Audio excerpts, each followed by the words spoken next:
the Garden of Gethsemane. And as you know, Christ at the Garden of Gethsemane had achieved that 7 initiation. He suddenly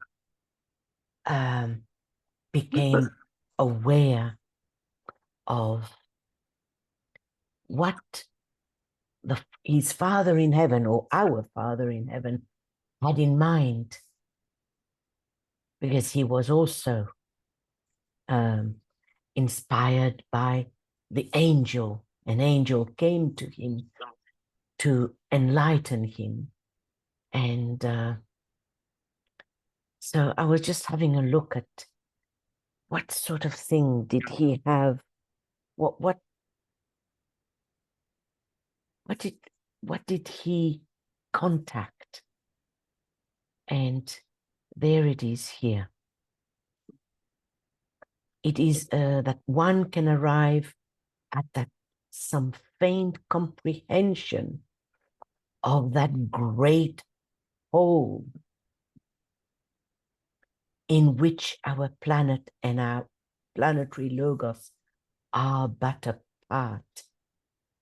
It is this revelation which is accorded to the initiate at the 7th initiation of resurrection. So I think he suddenly understood what our solar logos, just a little glimpse of what our solar logos had in mind. And he takes this initiation upon the logoic plane, that is, on the level of consciousness of the Lord of the world. That is, he made contact with the universal mind of our logos. And look at these beings that were surrounding him.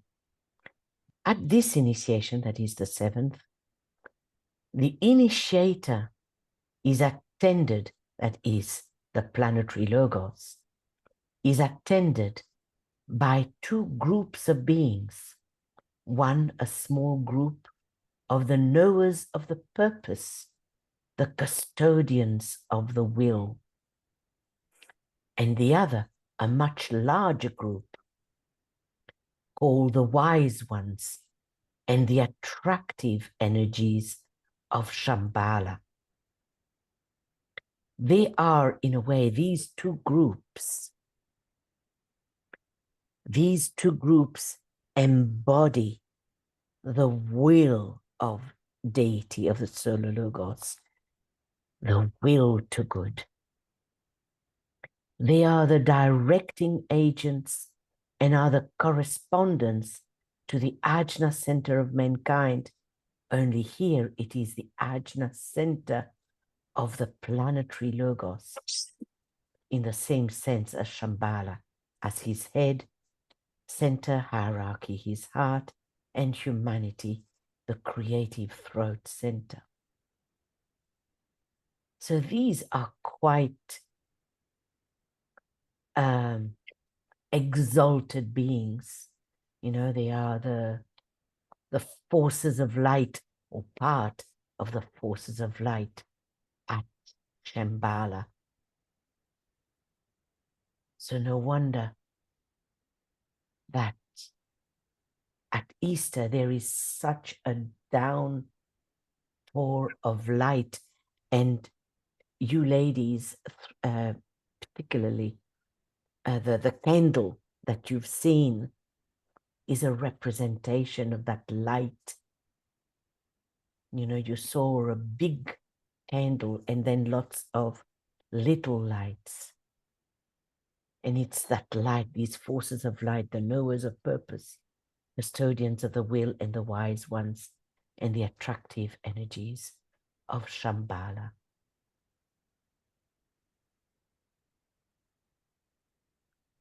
I thought that was quite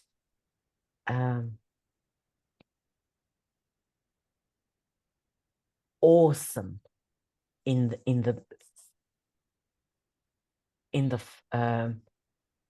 most essential sense of the word. It gave me goosebumps when I read that this morning. How exalted that initiation is. And no wonder that he needed 3 days in the tomb in the silence so that he could sort of absorb it, digest it.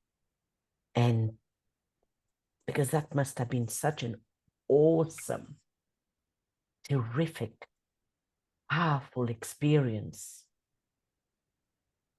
that probably knock him dead, if I can use that expression.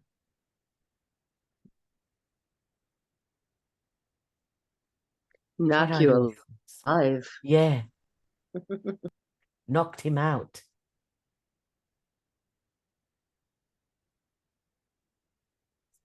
What are your impressions, friends? On that seventh It's just so humbling to me because I just feel in awe that this is our Christ that's coming for us. It's sort of yes, just leaves me speechless at that amazing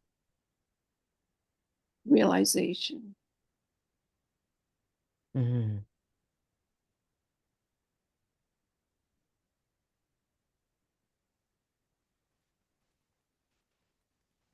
And I think I fully agree with you, all of you who said almost the same thing, that at the Aries full moon and now during this whole week, as well as now and tomorrow, Easter, there is such a potent, such a strong energy around us. And I think, and that's why I think too, there has been such an outpouring of love from humanity. And these energies have been evoked and therefore they are coming down. And that's exactly what hierarchy was aiming at, that close rapport between hierarchy and the energies that they are holding for us and humanity. There's a much closer rapport. And hopefully that will help hierarchy in their decisions at the conclave.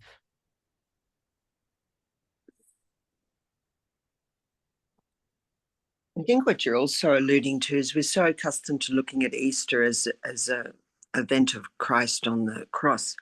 Yes. Or Jesus on the cross. The simple child story, so to speak, without being flippant. Yes. You're alluding to a much deeper and greater planetary significance. Story, significance that we're starting to, as humanity, we're seeing past the story that we've always heard and starting to see into something much broader. Even if the detail, obviously the details are very fuzzy as to the nature of these things, but because they're way beyond our ken. Exactly. But it's deepening the story of Easter.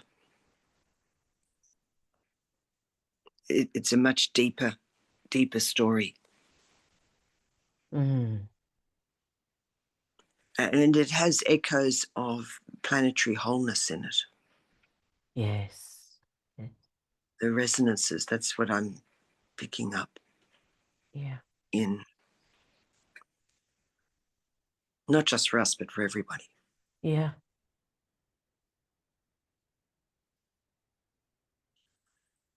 We're just a little drop in the ocean as far as distributing agency, really. 4 or 5 pages. but I think at this time it would be worth pondering on what actually is happening or what had happened at that time 2,000 years ago. So, Nicole, I had the idea, that Jesus took the fourth initiation and Christ took the sixth initiation, but that's only a feather in the tree. Where's the seventh initiation? Or just fill me in a bit, because I'm a little bit unclear. At the Garden of Gethsemane, he had a glimpse. His mind suddenly touched that of the Logos. And that was an interim. During that interim period, he took the sixth, but he had the glimpse of that seven.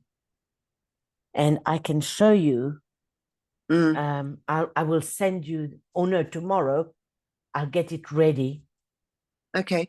In the Great Invocation, I don't think it's been put on the website, but in the presentation that I made on the Great Invocation, that is explained there in that first number 1, the webinar 1. But I will get that quote for you. Okay, good. Yes, but it was in that Garden of Gethsemane, as you can see here, right? Logoic, he took that initiation upon the logoic plane, or on the level of consciousness of the Lord of the world. He suddenly, and that's why he said, when he was on the cross, it was reported that he said, not my will, but thy will. Because he suddenly understood a greater part. He obviously understood the will of the Father before, but not to that extent. And that's why he said that, not my will, but your will.